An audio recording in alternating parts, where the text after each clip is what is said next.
কেমন আছেন সবাই? আশা করি সবাই ভালো আছেন। তো আজ আপনাদের আশাবরী ঠাটের নোটগুলো দেওয়া হবে। ভালো করে খেয়াল করবেন কিভাবে ভায়োলিনে আপনারা আশাবরী ঠাটের নোটগুলো বাজাবেন। আমাদের চ্যানেলটি সাবস্ক্রাইব করুন এবং আমাদের চ্যানেলের সকল আপডেট পেতে নোটিফিকেশন বেলটি অন করে দিন। ধন্যবাদ। তো দেখেন আশাবরী ঠাটের নোটগুলো কি কি। এখানে যে বিষয়টি হচ্ছে সেটি হচ্ছে আপনার কমল কিন্তু তিনটি কমল হচ্ছে। এটি অবশ্যই খুব গুরুত্ব দিয়ে খেয়াল করবেন। জাস্ট আশাবরী ঠাটের আপনার কি কি নোট রয়েছে আপনাদের মূলত এটাই দেওয়া প্রাথমিক অবস্থায়। যখন রাগ দিব তখন কিন্তু আরোহণ অবরোহণে নোট চেঞ্জ হবে। এটি জাস্ট ঠাটের কি কি আপনার নোটগুলো রয়েছে, কি কি নোট ব্যবহার হয় তো খেয়াল করেন। সেটি হচ্ছে সা, রে শুদ্ধ, গা কিন্তু কোমল, মাও শুদ্ধ, পা, ধা কোমল এবং কি নি কোমল। এখানে কিন্তু আমি তিনটি কমল পেলাম। কি কি? কমল গা, কমল ধা এবং কমল নি। আবার বলছি কমল গা, কমল ধা এবং কমল নি, তিনটি কমল। ভালো করে খেয়াল করবেন। ভায়োলিনের ক্ষেত্রে 3 নাম্বার তারে একটি কমল পড়ছে, আর 2 নাম্বার তারে কিন্তু আমার 2টি কমল পড়ছে। আবার বলছি 3 নাম্বার তার, যারা 3 নাম্বার তার থেকে সা বাজিয়ে থাকেন, তো আমি 3 নাম্বার তার থেকেই সব দেখিয়েছি। আর যা নতুনদের জন্য বলবো, যারা এখনো এই জিনিসটা জানেন না, আমার প্রয়োজনে আমার হারমোনিয়ামের গত ভিডিওগুলো দেখে নেবেন, অথবা ভায়োলিনের আপনার গত ভিডিওতে কমল করি সব নোট বিস্তারিত দেওয়া আছে, অবশ্যই এই ভিডিওগুলো দেখে নেবেন। তাছাড়া কিন্তু আপনারা এগুলো ভায়োলিনেও বুঝবেন না আর লেখাও বুঝবেন না। তো দেখেন কিভাবে ভায়োলিনে বাজাবেন আশাবরী ঠাটের নোট। তো দেখেন আশাবরী ঠাটের নোটগুলো কি কি। আগে আমি শুদ্ধটা বাজাচ্ছি, তারপরে 3টি যে কমল রয়েছে এটি দেখিয়ে দিচ্ছি। শুদ্ধ সারগাম অবশ্যই আপনারা আমার গত ভিডিও দেখে নেবেন। যারা গত ভিডিও দেখেনি তাদের জন্য শুদ্ধটা বুঝতেও সমস্যা হবে এবং কি কমলটা বুঝতেও সমস্যা হবে। তাই যারা নতুন দেখছেন তাদের জন্য আরেকবার শুদ্ধটা বাজাচ্ছি, দেখেন খেয়াল করেন।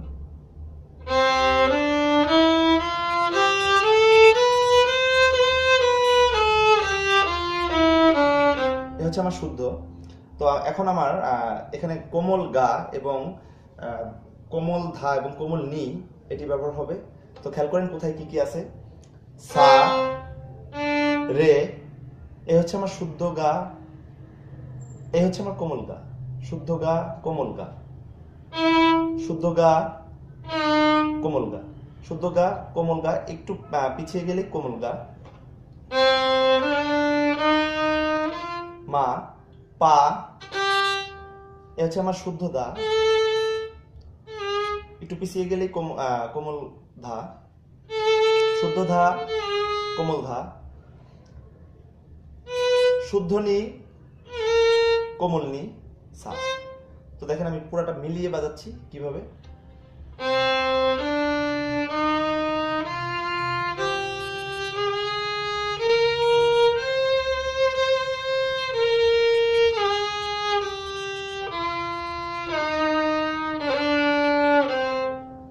অবশ্যই খেয়াল করবেন এই তারে আমার একটি কমল পড়ছে, সেটি হচ্ছে গা, এবং এই তারে 2টি কমল পড়ছে, সেটি হচ্ছে নি এবং ধা এবং নি, আর এই তারে আমার কোমল গা।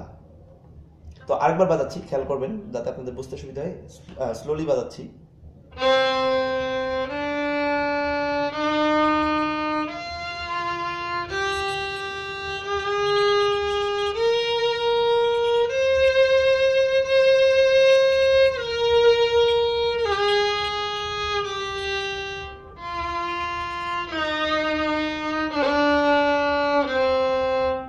তো বাসায় যেটা আপনাদের সবসময় প্র্যাকটিস দিয়ে থাকি সেটা হচ্ছে সারেগা, রেগামা এবং সাগা রেমার সারগাম। এছাড়াও আপনারা আরো অনেক সারগাম করতে পারেন বিভিন্ন বই থেকে। তো ওগুলো আপনি এইভাবে প্র্যাকটিসটি করতে পারেন। তো আমি জাস্ট 2টি করে দিয়ে থাকি। এতে আমার প্রচুর সময়ের প্রয়োজন, আপনাদের জন্য প্রচুর ভিডিও বানাতে হচ্ছে। তো যার কারণে আপাতত 2টি সারগামই দিচ্ছি। তো খেয়াল করবেন যারা নতুন দেখছেন তাদের জন্য আরেকবার সারেগা রেগামা। অবশ্যই যারা সারেগা রেগামা জানেন না, সাগা রেমা যারা জানেন না, তারা অবশ্যই আমার গত ভিডিওগুলো দেখে নেবেন। তো দেখেন এখানে কিভাবে বাজাবেন। আমি আগে সারেগা রেগামার শুদ্ধটা বাজাচ্ছি।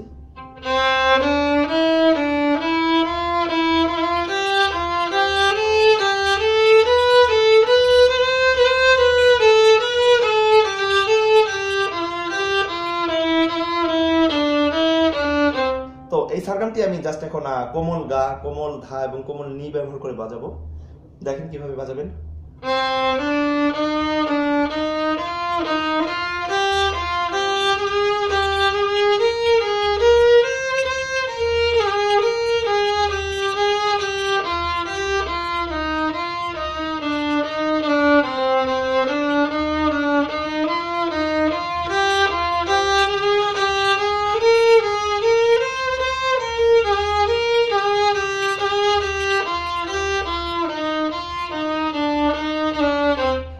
জাস্ট এই সারগামটি, অবশ্যই সারেগামার পুরো সারগামটি প্রয়োজনে লিখে নেবেন, আমার গত ভিডিওতে দেখে নেবেন।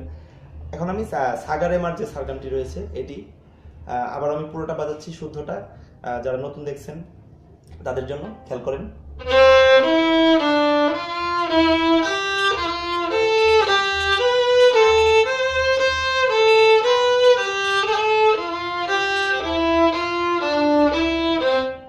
তো এটি এখন আমি ওই কোমল গা, কোমল ধা আর কোমল নি দিয়ে বাজাবো। দেখেন কিভাবে।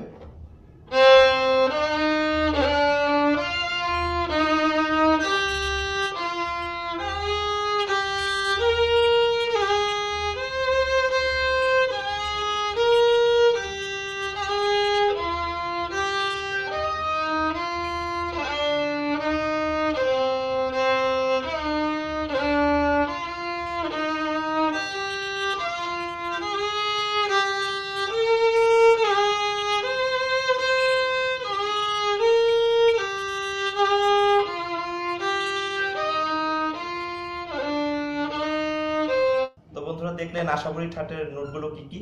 অবশ্যই বাসায় প্রচুর পরিমাণে প্র্যাকটিস করবেন। প্র্যাকটিস ছাড়া কোমল যে নোটগুলো রয়েছে এগুলো বাজাতে পারবেন না। অবশ্যই পর্যায়ক্রমে যখন রাগ দেওয়া হবে তখন এই নোটগুলোর আপনাদের সবই প্রয়োজন হবে। বাসায় প্রচুর প্র্যাকটিস করবেন, প্র্যাকটিস ব্যতীত কিছুই করতে পারবেন না। কোনো কিছু না বুঝতে পারলে অবশ্যই আমাকে কমেন্ট করে জানাবেন।